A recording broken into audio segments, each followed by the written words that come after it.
اللہ نے فرمایا اے حبیب تمہارے گھر والوں سے ہر قسم کی گندگی کو میں دور رکھوں گا، ان کو طاہر اور مطہر بناؤں گا۔ اب اگر کوئی ڈپلیکیٹ آج کے زمانے میں خود کو سیلف پروکلیم سید، اس کے بعد گڑبڑ، ایسا ہو سکتا نہیں؟ بولیے، جس کی ذمہ داری اللہ نے دی ہے وہ بگڑ سکتا نہیں؟ بگڑ سکتا۔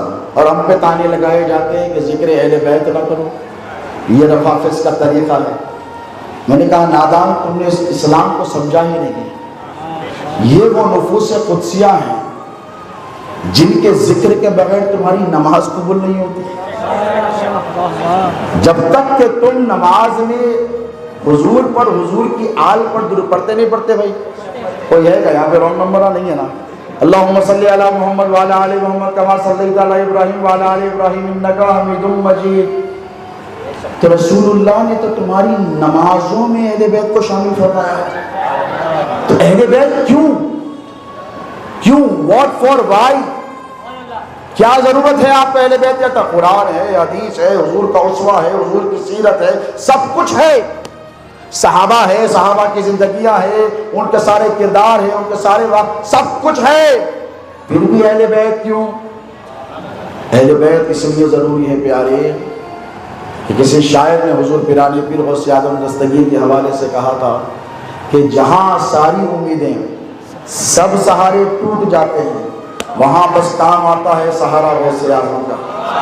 یہ ہے اہل بیت، یہ ہے اہل بیت۔ جہاں کسی کی نہیں چلتی ہے، توجہ طلب بات ہے، جہاں کسی کی نہیں چلتی ہے وہاں اہل بیت رسول کی چلتی ہے۔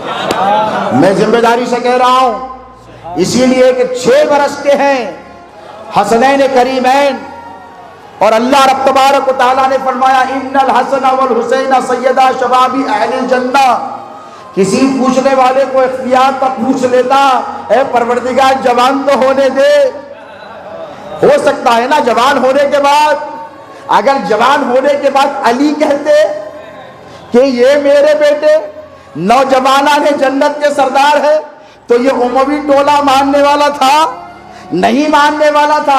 اسی لیے جبرائیل کے ذریعے اللہ نے اپنے حبیب کو پیغام دیا، جوان ہوتے وقت ہو جائیں گے، حسن حسین کے جوان ہونے کا انتظار نہیں کیا جائے گا۔